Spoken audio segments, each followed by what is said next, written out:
El niño hada olvidado. Por Iki Kate de Fanfiction. Capítulo 32. La premonición. ¿Qué lugar de mierda? Fue el primer pensamiento que cruzó por la mente del hombre cuando vio el edificio destartalado que tenía frente a él. Se suponía que era la sede de un gremio oscuro, pero parecía más bien una cabaña abandonada en medio de un bosque embrujado. Bueno, no del todo abandonada, porque había luz que entraba por las ventanas agrietadas y tapiadas. Bajo el resplandor de la media luna, pudo distinguir la pequeña y patética pancarta que el gremio oscuro había colgado sobre su puerta cerrada con pestillo. Pobres almas desafortunadas, teniendo que pasar la Navidad en este asqueroso vertedero. Había muy poca compasión que pudiera dar a aquellos que eran lo suficientemente estúpidos como para elegir ese estilo de vida. Subió los peldaños de madera que crujían y atravesó el porche mal arreglado, sin molestarse en hacer silencio. Lo oyeron acercarse. Las risas y las voces audibles detrás de las paredes se habían apagado al instante. Las sillas chirriaban y los pasos retumbaban. Las sombras se reflejaban en las ventanas mientras la gente se movía, probablemente corriendo para mirar por los huecos y ver quién estaba en la puerta. Podía sentir el resplandor de sus ojos y percibir la hostilidad que emanaba de cada individuo. Sabiendo que era inútil llamar, entró. Movió su mano derecha hacia adelante y, desde la palma de su mano, lanzó una poderosa ráfaga de hielo que rompió la puerta en pedazos. Gritos y maldiciones estallaron desde el interior mientras trozos de madera y hielo fueron lanzados hacia el interior. El hombre entró tranquilamente en el destartalado edificio y se sintió abrumado por el hedor a humo y licor. No había dado ni 5 pasos cuando se vio rodeado por un grupo de al menos 30 hombres, cada uno blandiendo algún tipo de arma. Cuchillos, puños americanos, baits de madera y palancas y cadenas oxidadas. La mitad eran punks corpulentos y de aspecto rudo que lucían diversos piercings, cicatrices y tatuajes, mientras que la otra mitad parecían jóvenes, solo niños a sus ojos. Quería creer que los habían arrastrado o engañado para que entraran en esa miserable vida de delincuencia. En la parte de atrás, se alzaba un enorme bruto musculoso, con la complexión de una montaña y brazos abultados, lo suficientemente gruesos como para levantar rocas enteras. Era el más alto, el más fuerte y también el más feo, lo que lo hacía destacar como el líder de la manada. Con solo echar un vistazo rápido a la vestimenta de la banda, el hombre se dio cuenta de que no eran más que una humilde banda de inadaptados y bandidos que se hacían llamar Gremio Oscuro. Una forma barata de ganarse una reputación infame y atemorizar a quienes se les oponían. ¡Qué panda de tontos ignorantes! ¿Quién carajo eres tú?, preguntó el líder, con voz profunda y ronca, y su cara redonda y regordeta enrojecida de ira. No esperó una respuesta y señaló al hombre con un dedo gordo. Estás invadiendo nuestro territorio, imbécil. Destrozadlo, muchachos. Rompedle los brazos y las piernas para darle una lección. Antes de que ninguno de los sinvergüenzas pudiera hacer un movimiento, el hombre simplemente movió un dedo y los cubrió a todos con gruesas capas de hielo crujiente de la cabeza a los pies. Eran estatuas literalmente congeladas en el tiempo, cada una con una expresión arrogante y engreída, sin saber cuál sería su destino un segundo antes de que ocurriera. Todavía estaban vivos, atrapados en una prisión fría y despiadada que brillaba bajo la tenue luz de las velas de un viejo candelabro oxidado. El hielo parecía oscuro y lúgubre, su tono violáceo se volvió casi negro en la casi ausencia de luz. Solo el líder se salvó. El bruto estaba atónito y con los ojos muy abiertos, con la mandíbula barbuda abierta hasta el suelo. Temblaba visiblemente de miedo y de frío, y su nariz porcina goteaba mocos. La noche de Navidad ya era dura y amarga, pero la presencia del intruso la hacía sentir 10 veces peor. La escarcha se deslizaba desde el hielo como si fueran dedos pálidos y ávidos, extendiéndose por el suelo, sobre los muebles y subiendo por las paredes. Las botellas y los vasos llenos de vino y cerveza empezaron a congelarse, solidificándose en cuestión de segundos. Las velas encendidas estaban a punto de apagarse, amenazando con traer la oscuridad de la noche. Burlándose, el hombre comenzó a caminar hacia adelante, sacando al bruto de su estado de shock. El líder de los bandidos, con la boca agitada como un pez fuera del agua, emitió ruidos ahogados y gimoteantes mientras retrocedía lentamente. Sin matones que lo protegieran, era una excusa triste y patética de ser humano. Se dio la vuelta y huyó hacia la puerta trasera, tropezando sin gracia con sillas y mesas. Antes de que pudiera llegar muy lejos, se topó de cara con una barricada de hielo que apareció de repente frente a él.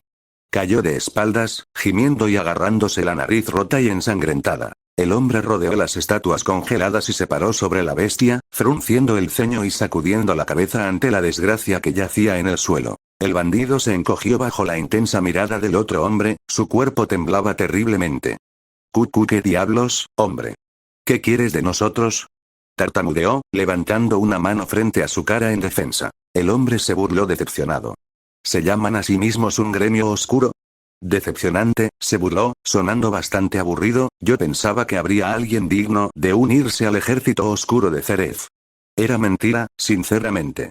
Una frase que recitaba por costumbre en todos los gremios oscuros con los que se cruzaba. En verdad, él estaba en una misión personal secreta para eliminar a cualquier candidato potencial que fuera lo suficientemente fuerte como para unirse a las filas de Tártaros. Si no estaba matando demonios y monstruos, entonces estaría ocupado erradicando gremios oscuros a diestra y siniestra. Reducir los números para evitar que el verdadero gremio oscuro se volviera demasiado poderoso demasiado rápido. Incluso si estaba buscando nuevos miembros, que se suponía que debía estar haciendo, aún no había encontrado a nadie, o a ninguna criatura, notable para traer de vuelta a Tártaros. El líder de los bandidos parpadeó confundido. ¿Eh? ¿Zeref? ¿Has oído ese nombre, no? Preguntó el hombre, levantando una ceja. A juzgar por la mirada vacía del bruto, la respuesta era claramente no. El hombre fingió desprecio. Despreciable. Un insulto a nuestra. Un repentino escalofrío en el aire, más frío que su hielo, que penetró profundamente en lo que quedaba de su miserable alma. Era una sensación aterradora, pero estimulante, que recordaba muy bien. Un gran mal había surgido de repente. El mismo que había maldecido la tierra durante la final de los grandes juegos mágicos. El hombre se estremeció involuntariamente y giró la cabeza en la dirección de donde provenía, clavando la mirada en una pared cubierta de escarcha. Muy al norte, tal vez al noreste. Tal vez ni siquiera en Fiore. A pesar de la distancia y la magnitud, el mal todavía era capaz de inquietar la oscuridad en su interior, sacando a la luz su verdadero poder. Pero entonces el mal desapareció de repente. El hombre parpadeó y volvió a la realidad. Profirió una maldición mientras sacudía vigorosamente la cabeza, tratando de recuperar la compostura. Le tomó un tiempo recuperar el control. Miró a la nada, su cuerpo temblaba, su mente estaba nerviosa. Con los músculos tensos y los puños apretados a los costados, se estaba preparando para el regreso del mal, pero nunca regresó. ¿Qué fue eso? Ni siquiera duró mucho tiempo. Algo sobre lo que tendría que reflexionar más tarde. Perdido en el momento, no se había dado cuenta de que había congelado accidentalmente al líder de los bandidos, así como a todo el edificio, solo con su aura hasta que recordó dónde estaba. La cabaña estaba casi completamente a oscuras, el candelabro ahora era un sólido bloque de hielo. La luz de la luna que se filtraba a través de los huecos de las ventanas proporcionaba algo de luz para ver. El hombre se burló del lastimoso animal aprisionado en el hielo a sus pies, sin sentir ni una pizca de arrepentimiento. Antes de que pudiera darse la vuelta para irse, una orden invadió de repente su mente. Plata, vuelve. Un gemido de fastidio escapó de la garganta del hombre. Por supuesto, no sería el único que había percibido el mal en ese momento. Incapaz de desafiar la orden, Silver Filibuster liberó rápidamente a los hombres de su prisión helada, pero dejó a su líder congelado. Todos cayeron al suelo, inconscientes. Una vez que vieran el estado de su líder y su patético gremio, tal vez aprenderían a cambiar su forma de actuar y seguir adelante. Si no, sería desafortunado si alguna vez se cruzaran nuevamente en el camino de Tártaros. Atado a su amo, Silver ya sabía exactamente a dónde teletransportarse. En un abrir y cerrar de ojos, las paredes brillantes y heladas de la cabaña fueron reemplazadas por las piedras oscuras del castillo de Tártaros. Silver se encontró de pie en medio de un largo pasillo, tenuemente iluminado por antorchas que ardían con misteriosas llamas verdes. Una gran sombra pasó rozándolo. Era Eleutherius Keyes, el arzobispo negro. El nigromante. Eleutherius ni siquiera le dirigió una mirada a Silver mientras flotaba silenciosamente por el pasillo como un fantasma, con la parte inferior de su cuerpo compuesta de niebla oscura. Sin decir una palabra, Silver se unió al lado del demonio y caminó al mismo ritmo lento. Regresó con las manos vacías, afirmó Keyes, con una voz ronca, profunda y seca que parecía desesperada por humedecerse. Sin embargo, ninguna cantidad de agua podía curar la ronquera de su garganta cuando el demonio era más esquelético que de carne. Un trago atravesaría literalmente su cuerpo desecado y fantasmal. Silver se encogió de hombros y respondió: hoy en día, no hay muchas opciones allí. Lo único que encontré fueron cobardes y debiluchos. Guárdate tus excusas para alguien a quien le importe, dijo Keyes, plenamente consciente de las verdaderas intenciones de Silver. No es que importara. El tranquilo y reservado Ethereus siempre se mostraba indiferente a las actividades privadas de Silver, que el mago daba por sentadas. Silver podía hacer lo que quisiera siempre que sus acciones no afectaran directamente a Tartaros y mientras ninguno de los otros miembros se diera cuenta. Un cadáver fresco hubiera bastado, añadió Keyes. Aunque el demonio no lo demostró ni en su postura ni en su tono, Silver sabía que el nigromante estaba un poco decepcionado. El hombre sonrió. No estoy seguro de eso. De toda la basura fea que he encontrado, ninguna habría sido valiosa ni siquiera como cadáver. Entonces, ¿por qué me has convocado? Ya sabes por qué.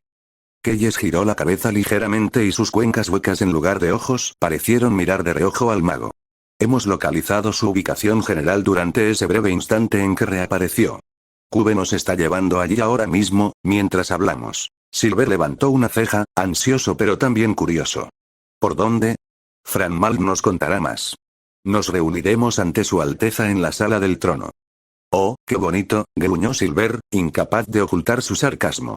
No estaba deseando escuchar otro de los monólogos largos, aburridos y poéticos de Marger sobre cómo él era el rey del inframundo y que ningún otro mal mayor, excepto el maestro Endilor Zeref, por supuesto, debería existir. Desde la aparición del gran mal en julio, Marger había estado obsesionado con encontrarlo para eliminarlo o tomar el control de su asombroso poder. Pero nadie podía rastrear a dónde había ido. Hasta ahora. Silver ya podía oír la voz de Marger resonando por el pasillo, procedente de la sala del trono que se encontraba más adelante. El rey estaba ocupado despotricando ante quienquiera que fuera su público, vigorizado por el regreso del gran mal. Poco antes de entrar al trono, Silver se puso una máscara fría y estoica y se unió al resto de las 9 puertas demoníacas. En algún lugar lejano, en una tierra lejana, se alzaba una enorme fortaleza por encima de las nubes. Grandes muros de piedra oscura. Altas y temibles torres apuntaban al cielo. Una puerta fortificada hecha de pesado acero negro custodiada por grandes estatuas de seres monstruosos. En un instante, la fortaleza fue engullida por retorcidas nubes negras que destellaban con arcos de relámpagos mortales. Monstruos alados envueltos en sombra se elevaban en su interior, sus ojos brillaban de rojo, sus formas eran enormes y amenazantes. Una sombra mayor se alzaba sobre todo lo demás, extendiendo su oscuridad por toda la tierra y corrompiendo todo lo que tocaba. Pero antes de que la oscuridad pudiera consumir el mundo entero, hubo un solo rayo de luz. Sagrado, santo y justo. Poseído por un joven valiente que se alzaba desafiante contra la sombra montañosa que se alzaba ante él. El niño no estuvo solo por mucho tiempo. Otros se unieron a su lado. Eran personas de todas las formas y tamaños. Todos tan valientes como fuertes. Juntos enfrentaron la ola de oscuridad que se dirigía hacia ellos. La tierra se desgarró y se desmoronó. El cielo, furioso y furioso. Un destello entre las nubes. Se partió en dos. Una grieta que fluyó como agua mansa. Desde los cielos desgarrados, una espada radiante descendió sobre la tierra rota y en llamas, acompañada de 7 orbes de luz, cada uno de un color diferente del arco iris. Abajo, la luz y la sombra chocaron con una fuerza tan grande que el mundo se volvió blanco y silencioso. Se despertó sobresaltada, con el corazón palpitando con fuerza y el cuerpo temblando, empapado en sudor frío. Tardó un momento en darse cuenta de que estaba sentada en su propia cama, dentro de su habitación, con la tenue luz del amanecer asomándose por las cortinas de sus ventanas. Solo otro sueño, se aseguró a sí misma mientras tomaba una respiración profunda y tranquilizadora. Suspirando, se movió para apartar los mechones de cabello rubio que se le pegaban a la cara, pero se quedó congelado. La luz dorada casi la cegó cuando sacó su mano derecha de debajo de las sábanas. La trifuerza de la sabiduría brillaba.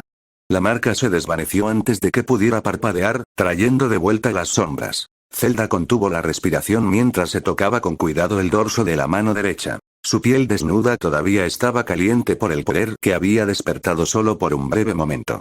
¿Por qué apareció de repente la trifuerza? No poder encontrar la respuesta hizo que su pecho se apretara de preocupación. Habían pasado 10 años desde que Ganon fue derrotado y encerrado en el reino del mal. Desde entonces, la paz y la prosperidad habían regresado a Hyrule.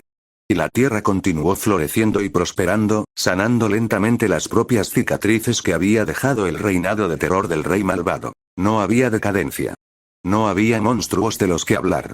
Ningún indicio de peligro inminente. Entonces, ¿por qué la Trifuerza comenzaba a moverse una vez más? Tampoco era la primera vez que sucedía. Hace un año, Zelda se había despertado de la misma manera, con la Trifuerza brillando en su mano por un breve tiempo. Al principio estaba frenética, pensó que el mal estaba resurgiendo, pero a medida que pasaba el tiempo y no había resultado nada, otros la convencieron de que probablemente se debía a los extraños sueños que seguía teniendo en ese momento. Pero ahora que había sucedido de nuevo, Zelda estaba empezando a confiar en su propia intuición. La Trifuerza de la Sabiduría podría estar advirtiéndole de algo. Con las manos cruzadas sobre el corazón, cerró los ojos e intentó recordar lo que vio en sueños. A veces, sus sueños no eran solo sueños, sino visiones, premoniciones, de acontecimientos que aún estaban por suceder. Los había tenido a menudo cuando era niña y ahora estaba segura de que habían regresado. Las sombras de su sueño eran lo que más la inquietaba, pues evocaban el mismo terror, el mismo miedo, que había sentido hacía mucho tiempo. Puede que otros no le creyeran, pero ella sabía en lo más profundo de su corazón lo que representaban y eso le dejó una sensación de hundimiento en la boca del estómago. Necesitaba comprobar si sus suposiciones eran ciertas. Apenas había amanecido, todavía faltaba mucho para que tuviera que asumir las responsabilidades de reina de Hyrule. Zelda apartó las sábanas y se deslizó fuera de la cama. Una vez que sus pies descalzos tocaron el suelo, ya estaba lanzando su hechizo. Sus manos estaban envueltas en luz azul mientras las agitaba alrededor de su cuerpo, cambiando mágicamente su forma. En un destello de blanco y humo, se transformó. La reina Zelda ya no estaba. En su lugar había un hombre llamado Sheik, un guerrero de las sombras del antiguo clan Sheikah. Los días que la reina Zelda necesitaba alejarse de sus asuntos cotidianos, y a menudo aburridos, se convertía en Sheik en secreto y se escapaba del castillo durante 1 o 2 horas. Sin hacer apenas un ruido, Sheik se acercó con cuidado a una de las ventanas y abrió el pestillo con los dedos atados con tela blanca. Una brisa fresca entró y las gruesas cortinas crujieron suavemente. Sheik saltó al alféizar de la ventana, necesitando agacharse para caber.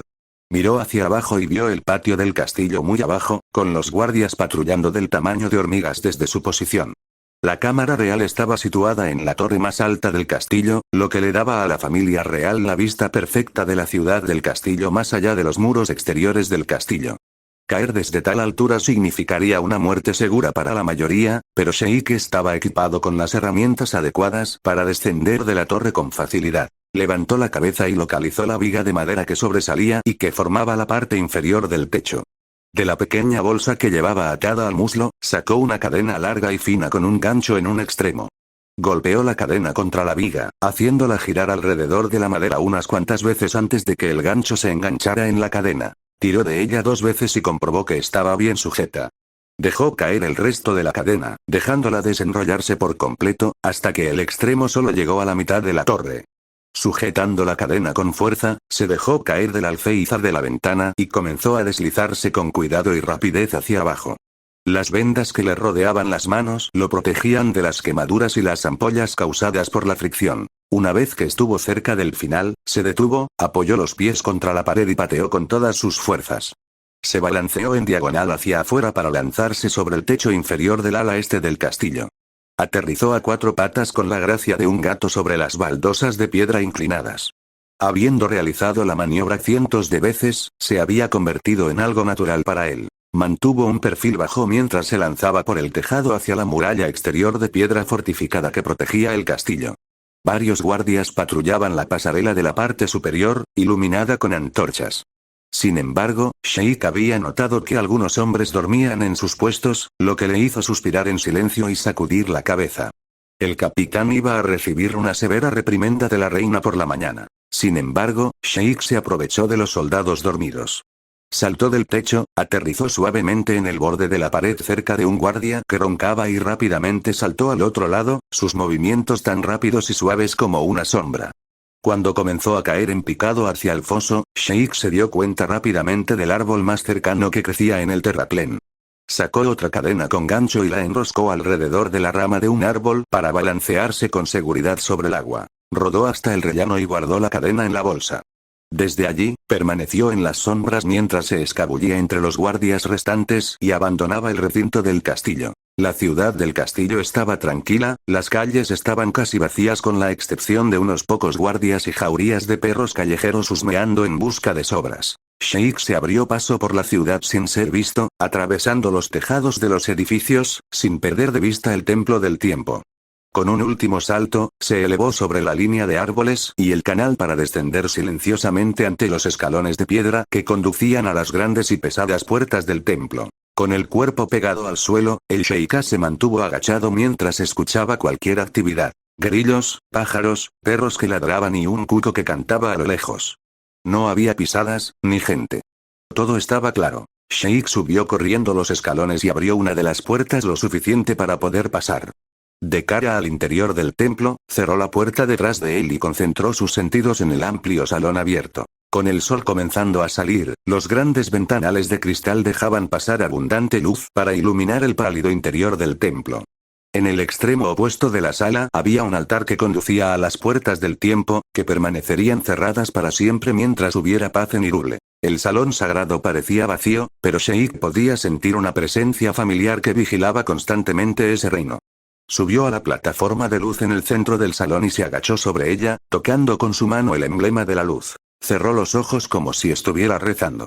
En silencio, se acercó al anciano sabio de la luz. «Necesito hablar contigo».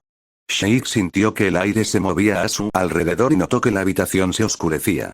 Cuando abrió los ojos, ya no estaba agachado en el templo del tiempo, sino en la mística cámara de los sabios en el sagrado templo de la luz. Bajo sus pies, la plataforma de la luz se había transformado en el símbolo dorado de la Trifuerza, situado en un suelo que brillaba y fluía como el agua. No había paredes que compusieran la habitación, solo un vacío negro infinito con unos pocos pilares de un azul acuoso esparcidos aquí y allá. Alrededor de la Trifuerza se colocaron 6 almohadillas de diferentes colores: roja, azul, naranja, verde, violeta y amarilla. Cada una de ellas designada para los otros 6 sabios. En ese momento, solo el amarillo estaba ocupado por el más antiguo y sabio de los sabios, Rauru. Cuando el jeque se puso de pie, Rauru le hizo una reverencia cortés. Su Majestad, lo saludó el amable anciano antes de mirarlo con preocupación. ¿Qué urgencia lo trae aquí a esta hora? Ya te lo he dicho antes, Rauru, gruñó Sheik, sacudiendo ligeramente la cabeza, con una mano en la cadera. No hay necesidad de formalidades. Trátame como a un igual. En cuanto a por qué estoy aquí, ¿el reino del mal aún está sellado? Rauru frunció el ceño ante la pregunta. Después de una breve pausa, asintió. Sí, el sello todavía se mantiene fuerte. Se aclaró la garganta. Zelda. Sabes muy bien que si el sello se debilitara o alterara, lo sabríamos de inmediato. De lo contrario, no estaría aquí tan sereno como lo estoy ahora. Sheik lo sabía perfectamente, ya que, como uno de los 7 sabios que habían colocado el sello, percibiría la primera brecha sin necesidad de estar en el mismo reino. Quería confirmarlo con Rauru en persona. Sin embargo, a pesar de lo que Rauru había dicho, Sheik todavía sentía una gran sensación de inquietud. Sí, por supuesto, murmuró. Rauru se quedó mirándolo fijamente durante un momento, sin duda capaz de detectar que algo todavía molestaba al otro. Juntó las manos ante sí y entrelazó los dedos dentro de las voluminosas mangas de su túnica marrón. ¿Qué ha suscitado esta preocupación, si se me permite preguntar? Sheik levantó su mano derecha, cerrando los dedos en un puño mientras miraba fijamente su dorso. La trifuerza de la sabiduría apareció de nuevo por sí sola. En este momento, cuando me desperté en mi habitación esta mañana, respondió Sheik, encontrando la mirada inquisitiva de Rauru, tuve un sueño, una premonición. Rauru entrecerró los ojos. ¿Qué viste? Una sombra enorme y malvada, comenzó Sheik, sintiendo un escalofrío repentino cuando la imagen pasó por su mente. Un día se levantará y tratará de apoderarse de la tierra. ¿Una sombra? Repitió Rauru con incredulidad, con un temblor en su voz normalmente tranquila. ¿Crees que significa el regreso de Ganondorf a Hyrule? Sheik cerró los ojos, intentando recordar cada pequeño detalle posible. Su regreso, sí, pero no en Hyrule. Lo que vi puede ser otro reino, tal vez incluso otra línea temporal. ¿Qué quieres decir? Había un muchacho joven, estaba parado en el camino de la sombra, rodeado de luz sagrada. ¿Fue Link? Sheik frunció el ceño y abrió los ojos para mirar el suelo resplandeciente, con el corazón cargado de culpa. No conocía a ningún otro niño que fuera tan valiente como el joven héroe. Creo que sí, lo envié al pasado para devolverle esos 7 años que había perdido, pero parece que el mal lo seguirá de alguna manera, y una vez más, el héroe del tiempo estaba destinado a luchar contra el mal supremo para salvar el reino, una carga que Sheik había estado esperando que Link nunca tuviera que llevar en su nueva vida. Pero, por desgracia. Raúl tarareó profundamente mientras pensaba. No sabemos con certeza si la sombra es el Ganondorf de esta época. Tiene que ser así, interrumpió Sheik, dándole al sabio mayor una mirada cómplice. ¿Por qué otra razón mi trifuerza estaría resonando en este período de tiempo? ¿Ha sucedido antes, lo recuerdas? Yo también tuve sueños en ese entonces, similares a lo que vi en mi premonición. Una gran sombra vencida por una luz dorada que se elevaba sobre majestuosas alas blancas, tal vez esos no eran solo sueños también. Tal vez eran visiones, se preguntó Sheik mientras reflexionaba sobre ello. Pero la sombra fue derrotada en esos sueños. Derrotada, pero no completamente eliminada, fue la suposición de Sheik, porque un día el mal se alzaría de repente de nuevo solo para enfrentarse al verdadero héroe. No puede ser una coincidencia, continuó Sheik, sacudiendo la cabeza, que haya sucedido 2 veces y que en ambas ocasiones haya visto luz y sombra enzarzadas en una tremenda batalla. Un momento, podría significar. ¿La primera batalla ya había tenido lugar? ¿Era por eso que la última visión era ahora diferente? ¿Ya no era solo una gran ciudad como campo de batalla, sino todo el reino? Ahora empezaba a haber la conexión. La luz y la sombra estaban destinadas a enfrentarse una vez más, y el vencedor aún estaba por determinarse. ¿Y qué significa eso? Preguntó Raúl cuando Sheik se quedó en silencio, atrapado en sus propios pensamientos. Sheik no respondió de inmediato, pues necesitaba otro momento para pensar bien su respuesta. Puede que esto suene absurdo, respondió, lento y vacilante, pero es posible que Ganondorf ya se haya entrometido en el reino en el pasado. Los ojos de Raúl se abrieron de par en par por la sorpresa. Gruñó. No, eso no puede ser. Nuestro sello aún no se ha roto, Su Alteza. Ganondorf no podría haber escapado. Él posee la trifuerza del poder, señaló Sheik, sosteniendo su puño derecho frente a él. ¿Qué pasa si pudo usarla para escapar del reino del mal sin ser notado? Raúl frunció el ceño profundamente ante esa especulación inquietante, sus manos se movieron notablemente nerviosas dentro de sus mangas. Gruñó en voz baja. Supongo que no puedo negar esa posibilidad. Con la trifuerza del poder a su disposición, él podría forzar su salida, crear su propia apertura dentro del reino del mal que podría conducirle a otro mundo, a otro tiempo. Sin embargo, no sabemos con certeza si ha escapado a menos que abramos el reino del mal y lo verifiquemos por nosotros mismos. Ese es un riesgo demasiado grande para correr cuando el héroe del tiempo ya no está con nosotros. El jeque asintió. Entiendo. ¿Hay alguna otra forma de averiguarlo? Desafortunadamente, no conozco otra forma de evitarlo, dijo Raúl con un dejo de pesar en su tono. Dígame, Su Alteza, Zelda, incluso si descubriéramos la huida de Ganondorf, ¿qué sugiere que hagamos? Con los brazos cruzados y una expresión firme, Sheik respondió. Si Ganondorf es realmente libre, Link necesitará la espada maestra y nuestra ayuda para derrotar al rey malvado una vez más cuando llegue el momento. Lo vi en mi premonición. Raúl inclinó la cabeza. Ya veo, entonces haré lo que pueda desde aquí. Si encuentro una solución, por mínima que sea, te lo informaré de inmediato. La sonrisa agradecida de Sheik se escondía detrás de su chal. Gracias, Raúl. Por favor, ¿informarías a los demás sabios? Mientras tanto, buscaré en la biblioteca del castillo cualquier información que podamos usar. Después de ocuparse de las responsabilidades de la reina Zelda en el trono, tal vez debería fingir que estaba enferma para que la dejaran en paz. Sí, por supuesto, dijo Raúl con un breve asentimiento. Con eso, Sheik fue transportado de regreso al templo del tiempo en un rápido destello de luz azul.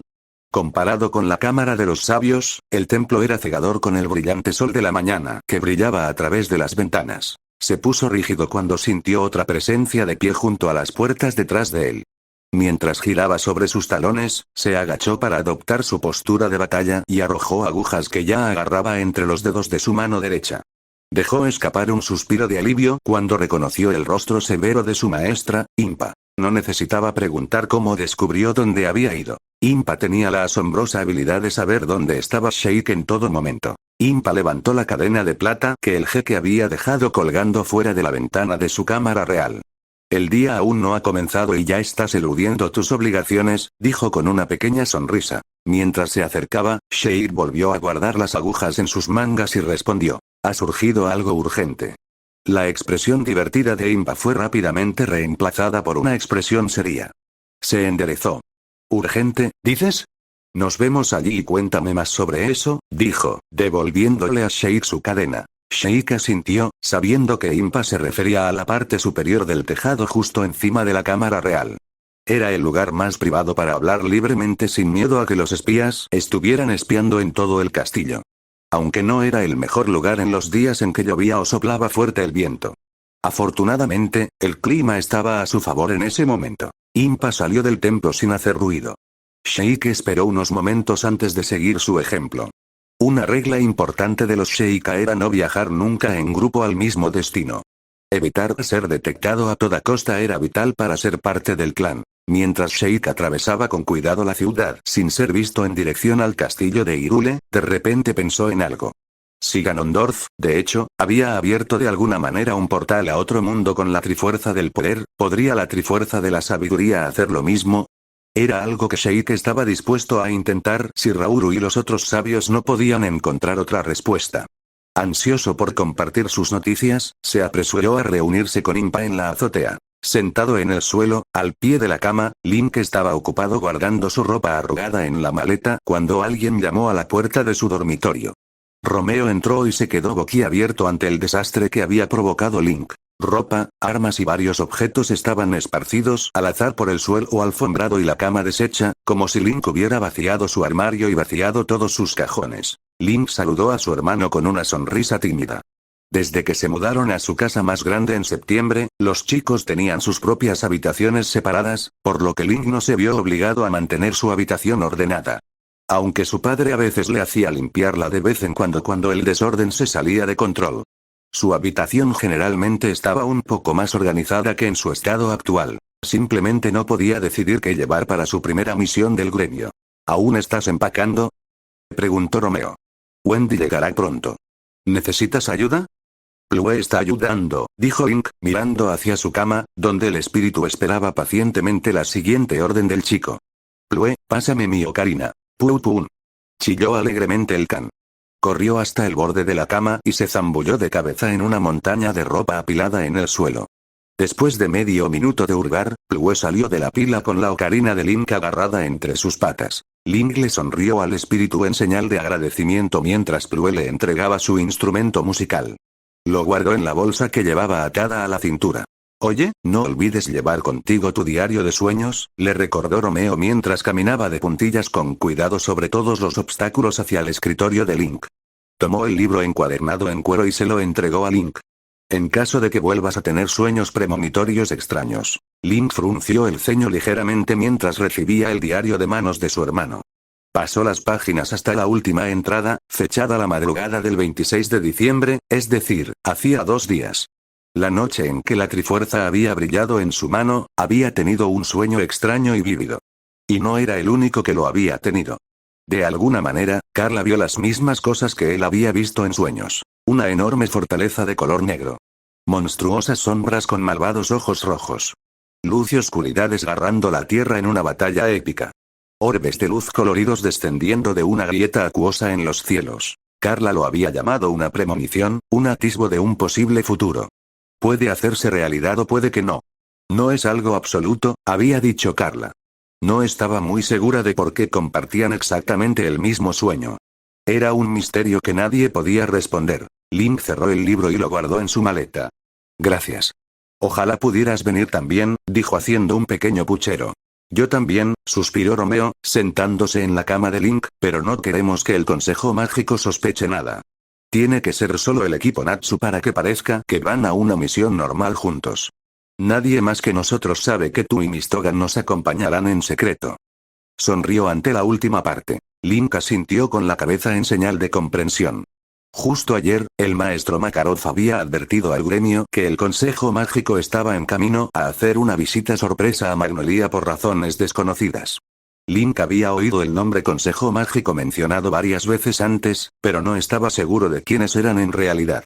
Para él, sonaban como un grupo de malas personas, ya que querían a Heyal muerto. Como era un gran riesgo quedarse en la ciudad mientras el consejo mágico estaba husmeando, el maestro Makarov quería que Link y Heyal abandonaran Magnolia por un tiempo para evitar ser detectados. Erza, que quería ayudar, había ideado un plan. El equipo Natsu escoltaría discretamente a la pareja a un pueblo o ciudad distante, con el pretexto de que estaban cumpliendo una misión real. Y esa misma mañana, Lucky había encontrado la misión perfecta para ellos. La publicación mencionaba un pueblo específico cerca de la costa sur de Fiore. Dafodilia. El pueblo recibió su nombre de los narcisos, que eran unas bonitas flores amarillas. La palabra amarillo fue la única pista que los espíritus de Lucky pudieron sacarle a un lupus testarudo cuando le preguntaron por la ubicación de su llave celestial en Eatland. Ir a Dafodilia era una apuesta arriesgada, pero no estaría de más investigar. Pero primero tenían que salvar la aldea antes de poder buscar una llave del espíritu celestial. El anuncio carecía de detalles y solo pedía que un gremio viniera a la aldea en busca de ayuda desesperada. El jefe de la aldea proporcionaría más información a su llegada. Si necesitas ayuda para escribir las entradas de tu diario, estoy seguro de que Wendy te dará una mano, aseguró Romeo. Sabes, estoy bastante celoso. Tu primer trabajo es un rango A, bueno, el primero extraoficialmente, y podrás ser parte del equipo Natsu. ¿Ya has hecho un rango A antes, no? Preguntó Link, inclinando la cabeza con curiosidad. Romeo asintió, pero no estaba muy entusiasmado con la idea. Sí, solo una vez y fue aproximadamente un mes antes de que te unieras a Fairy Tail. Fue con papá, Wakaba, Alzaki y Visca. Creo que tu misión será mucho más divertida con Natsu en tu equipo. Macao se aclaró la garganta con fuerza junto a la puerta mientras se apoyaba contra el marco, con una mirada severa en su rostro. No diría que será divertido, advirtió, agitando un dedo hacia los chicos, una misión de rango A es muy peligrosa. No tan extrema como la de rango S, pero aún así, deben tener mucho cuidado en esta misión, Link. ¿Entienden? Link asintió por enésima vez, después de haber escuchado a su padre repetirse constantemente desde ayer. Romeo resopló y agitó una mano. Estará bien, papá. Técnicamente, hay 2 magos de clase S en su equipo, uno de ellos, un ex mago santo. Así que Link debería estar bien. Escuchar eso no fue suficiente para tranquilizar a Macao mientras se pasaba una mano nerviosa por el cabello. Quiero creer eso.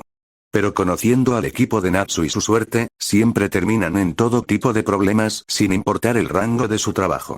Suspirando, Macao entró y se arrodilló junto a Link, con el ceño fruncido por la más profunda preocupación.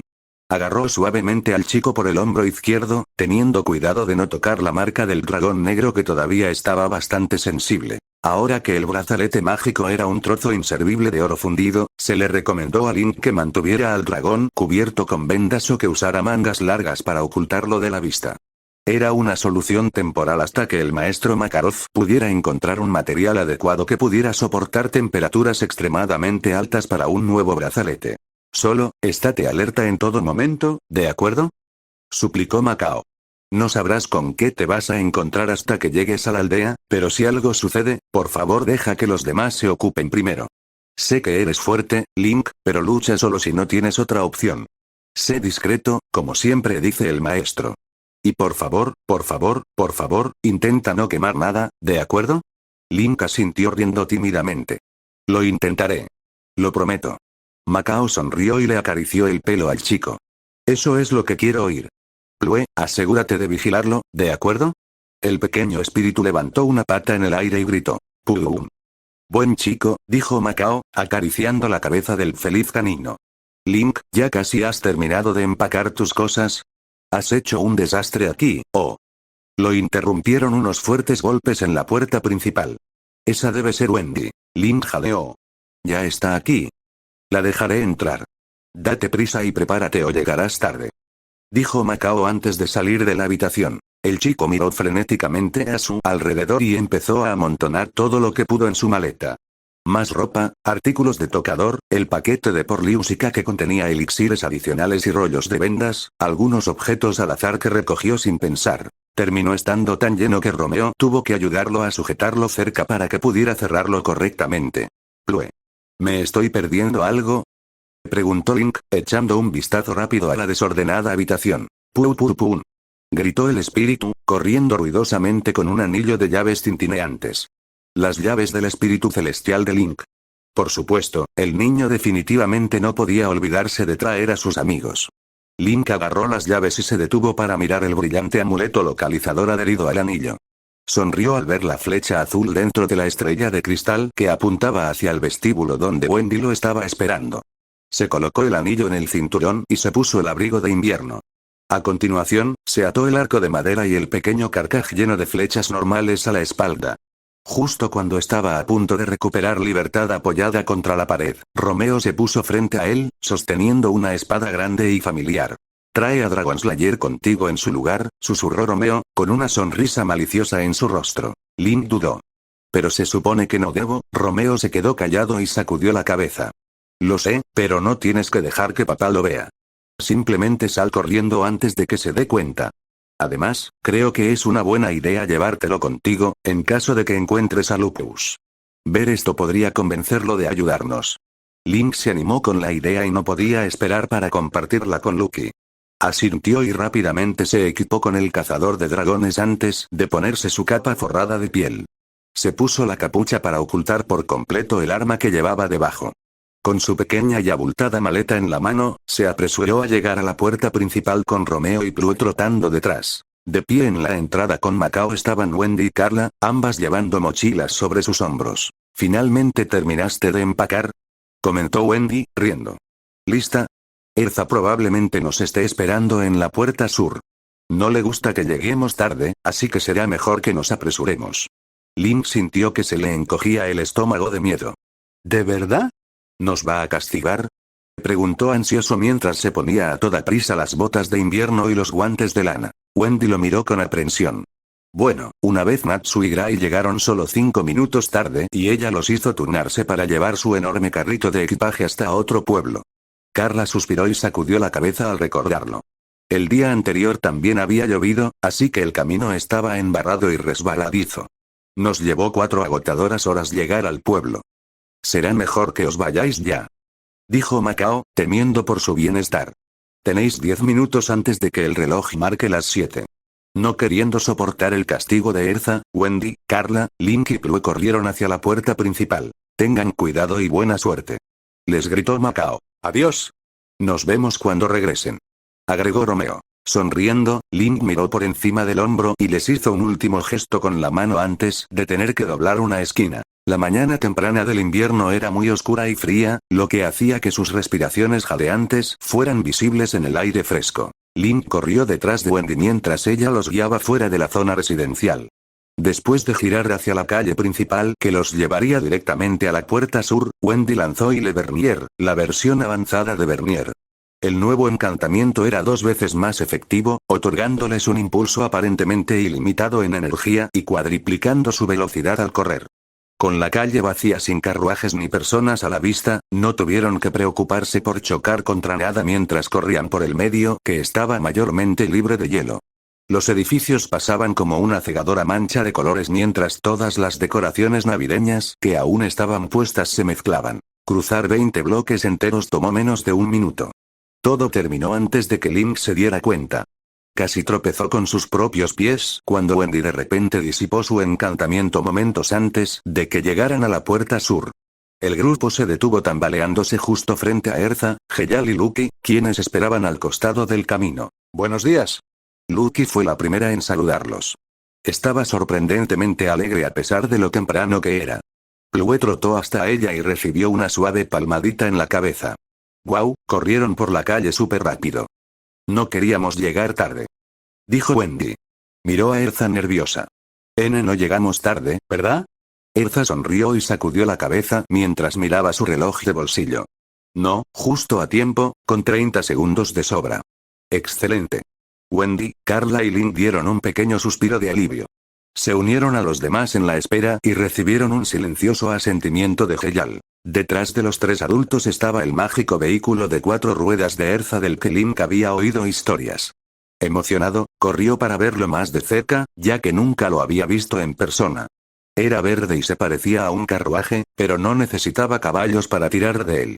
En cambio, funcionaba con energía mágica extraída de un mago que a menudo era el conductor. Atado a la parte trasera del vehículo estaba el infame carrito de equipaje de Erza, que estaba cargado sorprendentemente alto con sus pertenencias y sujeto con una cuerda y una lona blanca. Erza, con los brazos cruzados sobre el pecho, tamborileaba con los dedos con impaciencia mientras miraba fijamente el camino vacío que conducía al centro de la ciudad. Ahora solo quedan los chicos. ¿Dónde están? Están en camino, informó Heyal, mirándola de reojo. Erza gruñó. Si no están aquí en los próximos 2 minutos, se armará un infierno. Me temo que al ritmo al que se mueven, tomará más tiempo que eso, dijo Heyal, sacudiendo ligeramente la cabeza. Preocupada, Wendy le preguntó a Erza tentativamente. No vas a obligarlos a tirar de tu carro otra vez, ¿verdad? Había un brillo perverso en los ojos de Erza mientras sus labios se torcían en una mueca maliciosa. Por mucho que me gustaría eso, no hay suficiente tiempo. Tomará de 6 a 8 horas conducir hasta la Fodilia dependiendo de las condiciones de la carretera. Me gustaría llegar allí mientras todavía haya mucha luz para ayudar a la aldea. Sin embargo, tengo otra forma de castigo para ellos en mente. Se rió profundamente para sí misma, atrayendo miradas extrañas o nerviosas de todos a su alrededor. Mientras esperaba al resto del equipo, Lucky se acercó a Link y le preguntó, ¿cómo está tu brazo? Todavía me duele, respondió el chico, moviendo el brazo izquierdo. Siento como si tuviera un gran moretón. Lucky frunció el ceño. Ven, déjame ayudarte a guardar tu equipaje. Irás en el carro con Miss Togan y uno de nosotros. Link hizo un puchero de decepción mientras él y Plue la seguían. ¿No puedo viajar en el auto? Desafortunadamente, no hay espacio para que quepan todos ustedes adentro, explicó Erza, dándole a Link una mirada de disculpa. No solo eso, tú y Miss Togan deben permanecer fuera de la vista en caso de que nos encontremos con el consejo mágico en el camino. Viajar en la parte de atrás les permitirá a ambos escapar rápidamente y sin ser notados si surge un problema. ¿Cómo exactamente va a viajar alguien en él con todas tus cosas? Preguntó Wendy, levantando una ceja. Hay un espacio vacío en el medio. Será estrecho, pero al menos 3 de ustedes deberían poder caber allí. Les he proporcionado mantas y una lágrima para que se mantengan calientes durante el viaje. En ese caso, me uniré a ellos, se ofreció Wendy, animando a Link. Ser pequeño tiene una ventaja. Pasaron unos 5 minutos cuando Natsu, Api y Gray finalmente aparecieron. Su castigo llegará a su debido tiempo, gruñó Erza al trío que había llegado tarde. Se encogieron y empezaron a sudar nerviosos bajo su mirada aterradora. Pero ahora tenemos que ponernos en marcha. Entren al auto. Natsu, espera. Wendy corrió hacia él antes de que pudiera subirse al vehículo. Le entregó un frasco lleno de líquido oscuro. Ayer preparé este medicamento que podría ayudarnos a combatir el mareo. Por favor, pruébalo. Natsu estaba extasiado mientras tomaba el frasco. ¡Guau! ¿En serio? Gracias, Wendy, eso es increíble, qué asco. En el momento en que lo destapó, arrugó la nariz con disgusto. Sostuvo el frasco ofensivo a un brazo de distancia. Wendy movió los pies tímidamente. Sí, no huele muy bien. Tampoco sabe muy bien. Pero ya sabes lo que dice la abuela. Cuanto más amargo, mejor para ti. Natsu miró la medicina con sospecha, sin creerle del todo a Wendy. ¿De verdad funciona? Wendy juntó las manos con las manoplas y se rió tímidamente. Bueno, no pude probarlo, pero ahora es un buen momento para experimentar. Crucemos los dedos para que funcione. ¿Experimento? Murmuró Natsu, que parecía incómodo por haber oído esa palabra. Sus labios se curvaron en una profunda mueca, dudó un momento más y finalmente cedió. Se tapó la nariz y se echó todo el frasco en la boca. La mirada de pura repulsión en el rostro de Natsu hizo que Link se preguntara si hacía la misma expresión cada vez que tenía que beber un elixir. Todos se prepararon para partir inmediatamente después. Erza se sentó en el asiento del conductor y Lucky, Natsu, Gray, Api y Carla se amontonaron dentro de la cabina del vehículo. Link había enviado a Plue de regreso al mundo espiritual antes de subirse al carrito de equipaje. Siguió a Wendy a través del pequeño y angosto espacio entre 2 grandes baúles que conducían al compartimiento oculto. Justo detrás de él estaba Heyal, quien tuvo que arrastrarse sobre manos y rodillas para pasar por la estrecha abertura. Una vez dentro, Heyal colocó un pequeño estuche que era del tamaño perfecto para cerrar el agujero. En efecto, el espacio era muy reducido. La lona era el techo y el equipaje de Erza las paredes, todos atados entre sí para que no se cayeran y les golpearan la cabeza. Una pequeña lámpara lágrima estaba enganchada en el asa de una de las maletas de Erza, lo que proporcionaba calor y un poco de luz para ver antes del amanecer. Una alfombra gruesa de piel negra cubría la parte inferior para brindar algo de comodidad y había una pila de mantas de lana disponibles para protegerse aún más del frío. En orden, Wendy, Link y Heyal se sentaron hombro con hombro, sin apenas espacio para moverse a cada lado. Afortunadamente, había suficiente espacio para que pudieran ponerse de pie, lo que les permitía estirar las piernas de vez en cuando. Se acurrucaron bajo las mantas e intentaron ponerse lo más cómodos que pudieron. Link escuchó el rugido del vehículo de Erza antes de sentir que el carro comenzaba a moverse. A diferencia del tren, que corría sobre rieles lisos, viajar en un carro por la carretera era duro. Link podía sentir cada bache, cada desnivel y cada giro. Ciertamente no ayudó a Wendy y su mareo. Apenas habían pasado 5 minutos de viaje y ya estaba gimiendo y encorvada hacia adelante, con las manos sobre la boca. No, la medicina no funcionó, pronunció, con el rostro pálido y reluciente de sudor. Sacó una pequeña libreta y un bolígrafo del bolsillo de su abrigo y comenzó a garabatear algo, mientras murmuraba para sí misma. Tal vez tenga que ajustar la cantidad, bajar el volumen, aumentar la temperatura, no, disminuirla y aumentar el tiempo, tal vez agregar un poco de esto cuando regrese. ¿Estás bien?, preguntó Link preocupado. Wendy asintió y esbozó una pequeña sonrisa a pesar de su tristeza. Lo siento, no te preocupes por mí, solo estoy tomando algunas notas para mí, veré si puedo hacer que esta medicina realmente funcione.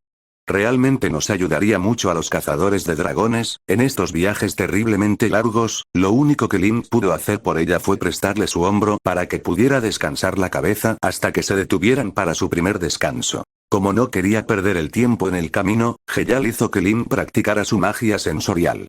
Después de meses de práctica, el chico finalmente había logrado usar con éxito el viento de Farore para teletransportarse a las ubicaciones exactas de las fuentes mágicas, pero solo si la magia era lo suficientemente fuerte como para que pudiera detectarla fácilmente sin tener que concentrarse demasiado.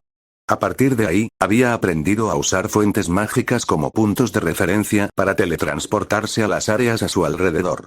Útil para ataques sorpresa desde arriba o desde atrás. Una táctica que Link recordó que Gemini había usado contra el rey malvado. Una vez que Link casi había perfeccionado su teletransportación, todavía había algunos problemas con su hechizo de vez en cuando. Pasó a algo mucho más difícil. Usar su propia magia para detectar otras formas de magia en varios niveles y distancias. Estaba lejos de dominar la habilidad.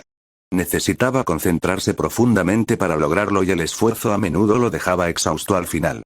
Perfeccionar la habilidad parecía imposible porque no era un hechizo visible que pudiera lanzar simplemente con un movimiento de su mano.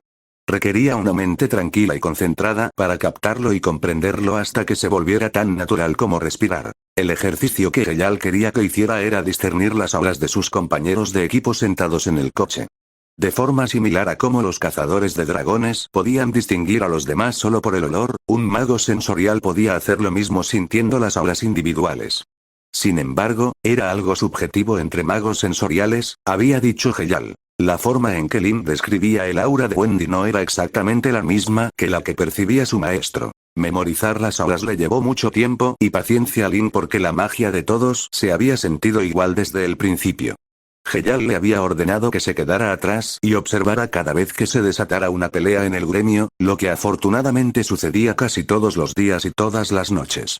Y así lo hizo, durante semanas enteras, se sentaba tranquilamente en un rincón o se escondía debajo de una mesa, observando y sintiendo cómo el gremio era destrozado por hadas borrachas. Al concentrarse en la magia de una persona a la vez, Link pudo familiarizarse con el aura de todos y comenzó a notar diferencias entre cada miembro del gremio.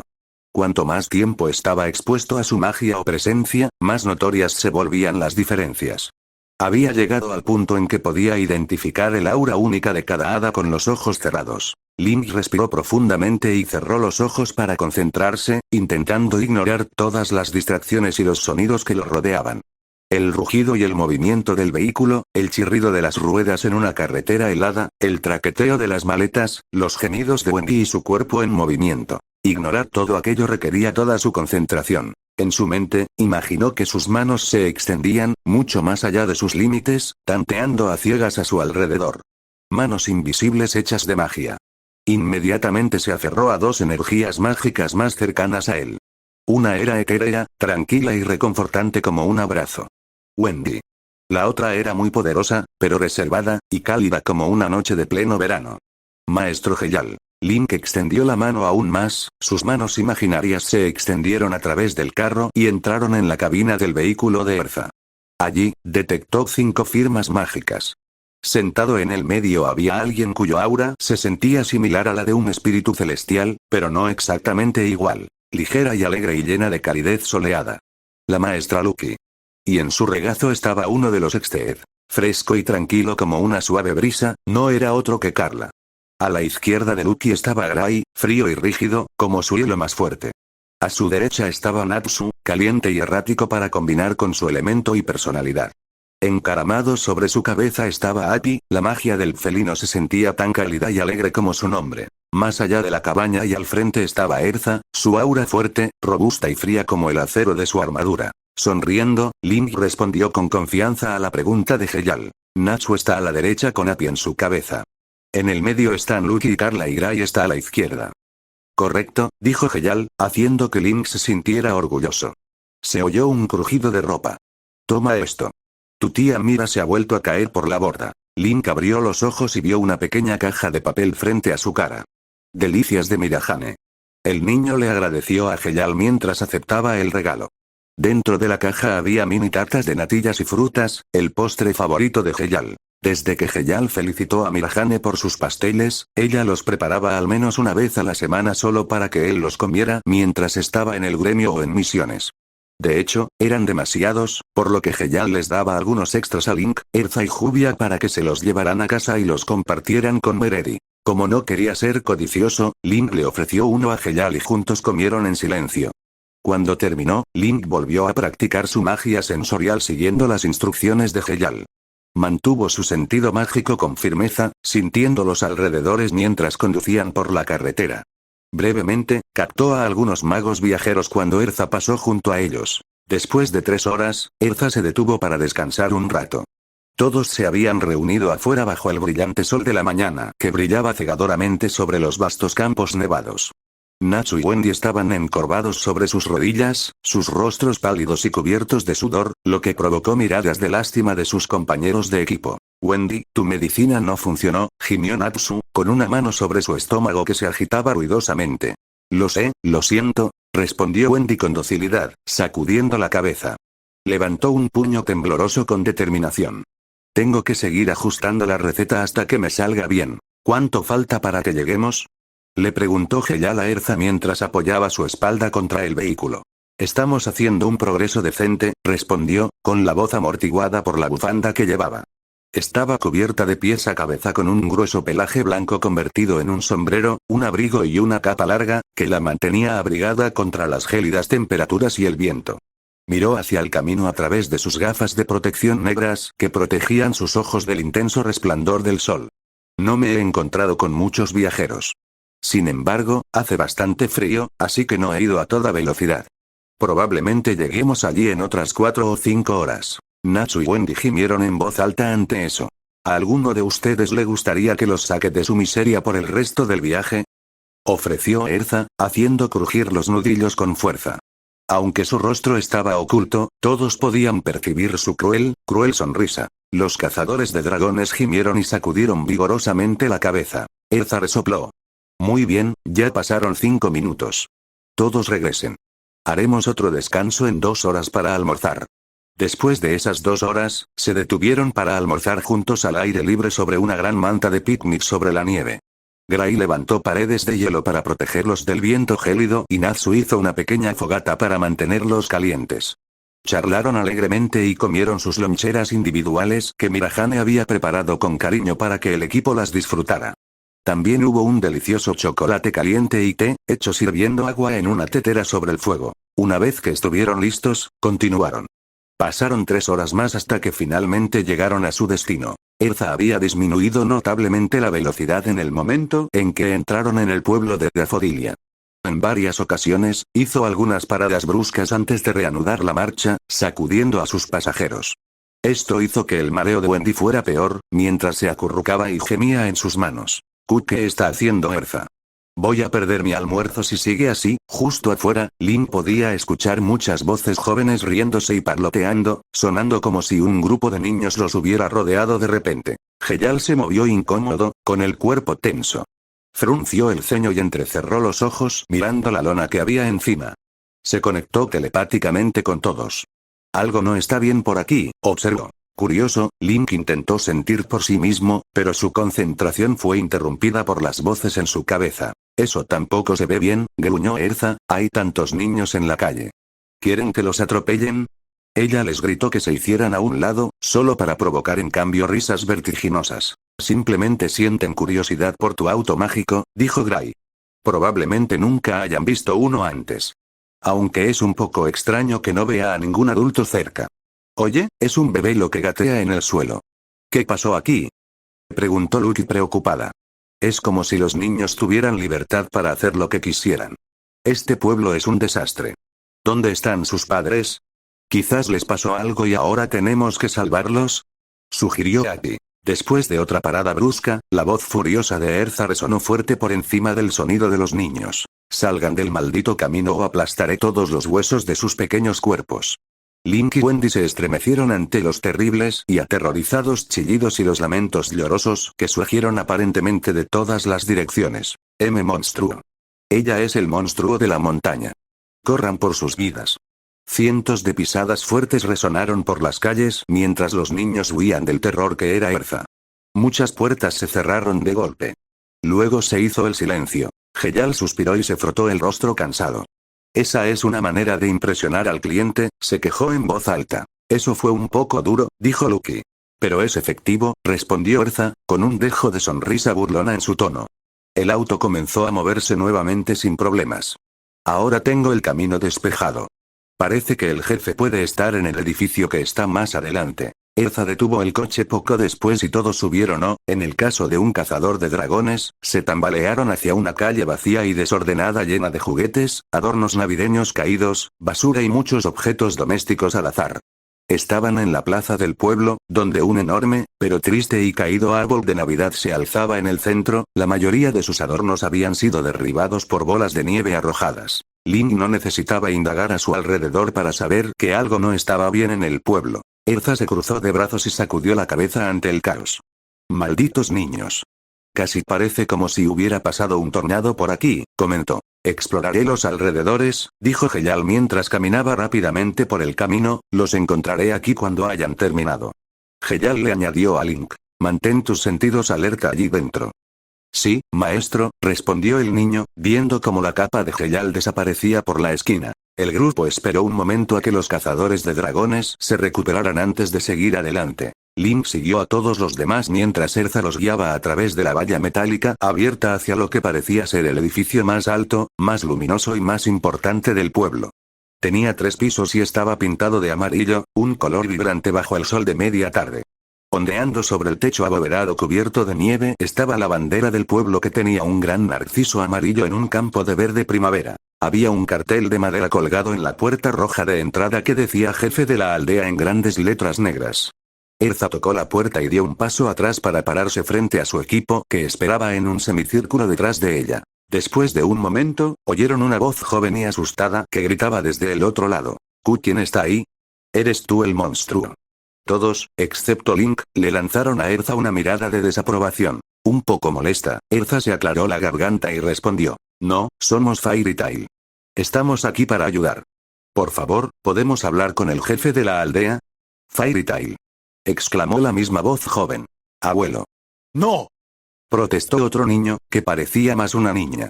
Es el monstruo de la montaña que nos hizo pequeños a todos. Quiere aplastarnos todos los huesos. Esta vez Link se unió al equipo de Natsu para darle a Titania otra mirada de desaprobación. Lucky y Carla también estaban negando con la cabeza. Avergonzada y con el rostro un poco rojo, Erza bajó la mirada al suelo. Me disculpo por mi comportamiento. No quise asustar a nadie, mentiras. Siseó Api en voz baja mientras Gray y Natsu dijeron. Mentiras. Erza giró bruscamente la cabeza para mirar con odio a los 3, haciéndolos gritar y saltar hacia atrás aterrorizados. Detrás de la puerta, el primer niño le dijo a la niña. Tonterías, Darlene. Estas personas son el gremio que contraté para ayudar a nuestra aldea. Por favor, sea amable y lleva a los demás a la cocina mientras los invito a pasar. Hay asuntos importantes que debemos discutir. Hubo una breve pausa antes de que la puerta finalmente hiciera clic y se abriera de par en par. Fairy Tail se quedó mirando al joven que los estaba saludando en la puerta. Parecía unos años más joven que Link, pues le contaba media cabeza de altura. Su cabello verde oscuro era corto y rizado y sus ojos eran marrones y bastante severos, algo impropio de su rostro juvenil. Vestía ropa desparejada que le quedaba grande y holgada y zapatos que obviamente eran demasiado grandes para sus pies. Fairy Tail, gracias a Dios que estás aquí. Gritó el chico, su expresión endurecida se transformó en un alegre alivio al mirar a cada uno de los rostros. Se detuvo cuando vio a Link, su sonrisa se transformó en un ceño fruncido por la preocupación. ¿Tú, también te ha afectado la maldición de Navidad? Link inclinó su cabeza encapuchada con aire interrogativo. Maldición de Navidad. El joven abrió la boca solo para ser interrumpido por Natsu. ¿De qué estás hablando, niño? Lucky pasó junto al cazador de dragones y se acercó al chico con cara amable. Con voz amable, le preguntó, ¿sabes dónde está el jefe de la aldea? Queremos preguntarle qué está pasando. El chico asintió y les hizo un gesto para que entraran. Sí, sé dónde está, dijo mientras Fairy Tail entraba en la entrada de la gran casa. Estaba agradablemente cálida gracias al fuego ardiente que provenía de una chimenea cercana. El chico cerró la puerta principal después de que Link fuera el último en entrar. Suspirando, el joven se acercó y se paró orgulloso frente a Fairy Tail y le hizo un gesto hacia sí mismo. Está aquí. Lo estás viendo ahora mismo. Soy André Wolfsire, el jefe de la aldea de Dafodilia. Link fue el único que parpadeó confundido mientras todos los demás de repente exclamaron. ¿Qué? Eso no puede ser. No eres más que un niño pequeño. Dijo Gray, señalando. Joven, quiero que sepas que tengo 100 años.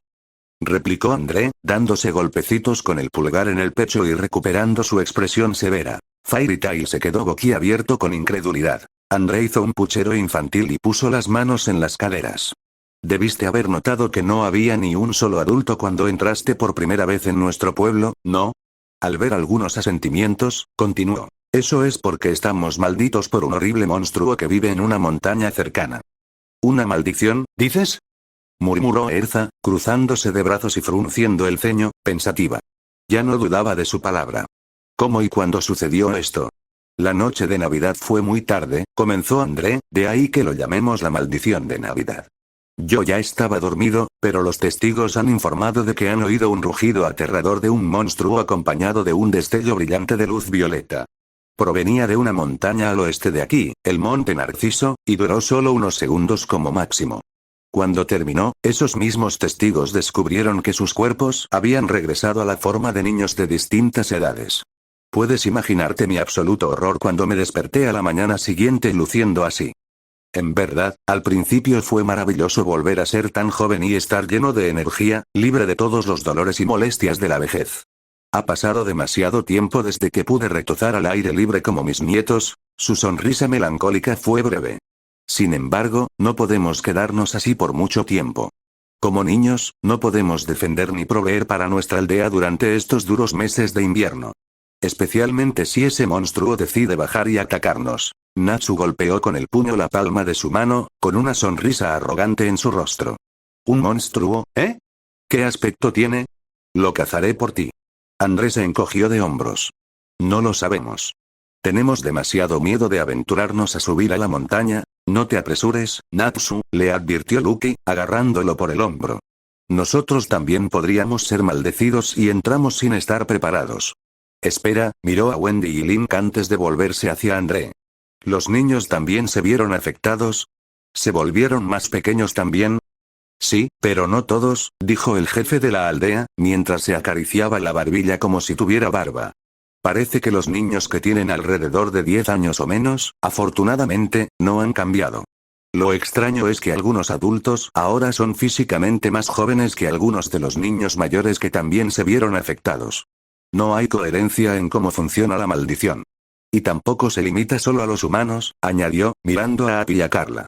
Las mascotas y los animales, incluso las bestias salvajes, ahora son bebés o jóvenes, si no lo eran antes. Carla parecía ansiosa mientras Abby jadeaba horrorizado.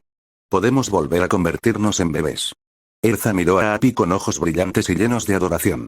Eras tan lindo cuando eras un bebé. Pero no importa, sacudió la cabeza y endureció su mirada, esta maldición será un gran problema si nos afecta. Lo siento, Fairy Tail, se disculpó André, inclinando la cabeza con culpa, sé que pondrán sus vidas en grave peligro.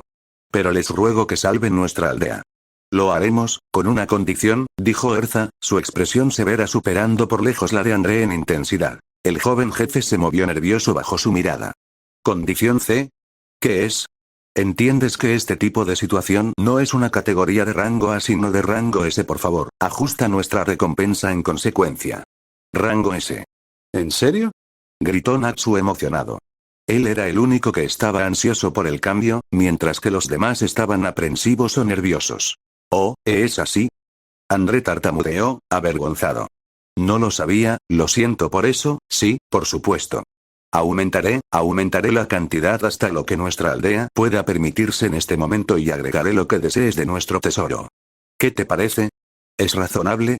Erza sonrió y le entregó al jefe un documento que apareció mágicamente en su mano. Suena razonable. Me gustaría que este acuerdo estuviera por escrito. Andrea sintió sin hacer preguntas mientras tomaba el papel. Lo leyó por encima y miró a Erza, esperanzado. ¿Prometes que nos devolverás a la normalidad? Erza le hizo un gesto de confianza mientras se ponía una mano sobre el corazón. Tienes nuestra palabra. Salvaremos tu aldea.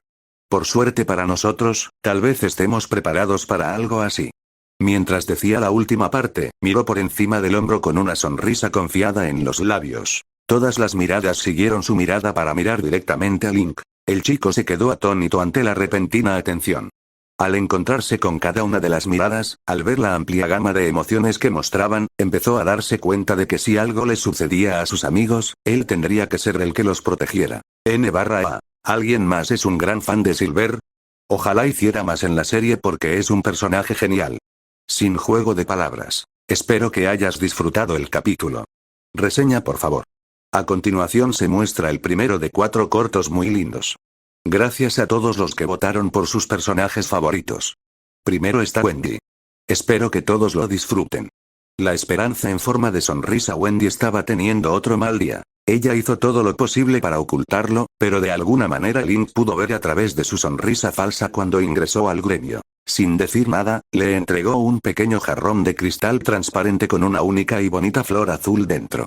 «Oh, ¿para qué es esto?», preguntó ella, levantando una ceja. «Para animarte», dijo, con el ceño ligeramente fruncido. «Te veías triste esta mañana y ayer, y anteayer a ese». Wendy contuvo un suspiro. «Gracias, Link, pero no estoy triste. Solo, frustrada. Sobre todo consigo misma». A pesar de sus esfuerzos, no parecía poder hacer nada bien mientras entrenaba con Porliúsica. Wendy odiaba decepcionar a su maestra, pero últimamente eso era todo lo que hacía después de causar un accidente tras otro con sus torpes manos. De todos modos, Wendy sonrió ante el regalo. Una sonrisa sincera. «Lo agradezco. Me alegró un poco». Oír eso fue suficiente para traer una gran sonrisa a su rostro. Al día siguiente, Link le dio un jarrón un poco más grande con un puñado de flores silvestres de color púrpura y amarillo. Wendy se sorprendió mucho por otro gesto amable. «Link, gracias. Pero no tienes por qué seguir dándome regalos». «Quiero», dijo, con sus ojos azules ardiendo de determinación, «mientras te anime un poco, seguiré haciéndolo». Y él cumplió su palabra a pesar de sus protestas. Día tras día, cuando ella regresaba al gremio después de un trabajo o una capacitación, él la esperaba con pequeños regalos para darle. Flores, piedras bonitas, horquillas para el cabello, baratijas y objetos de colección baratos. Cualquier cosa que él pensara que le podría gustar a Wendy. Con el tiempo se convirtió en una rutina. No importaba lo cansada, frustrada o molesta que estuviera Wendy en sus lecciones, siempre esperaba con ansias volver a ver a Link en Fairy Tail. Ella apreciaba cada pequeño regalo que él le daba y los guardaba a salvo en un joyero de madera en su dormitorio. En el caso de las flores, guardaba al menos 1 o 2 de cada ramo, las prensaba y las secaba entre las páginas de un libro pesado antes de pegarlas en un álbum de recortes. Siempre que estaba de mal humor, hojeaba esas páginas o revisaba su colección para levantarse el ánimo. Fue durante esas primeras semanas que Wendy se dio cuenta de que Link era verdaderamente feliz cuando ella era feliz. Saber que Link estaría allí para hacerla sonreír al final del día le dio la fuerza de voluntad para seguir adelante, incluso cuando estaba a punto de darse por vencida. Ella quería volverse más fuerte de muchas maneras diferentes para poder protegerlo siempre. Él era su luz y su esperanza, al igual que ella era la suya. Fin del capítulo.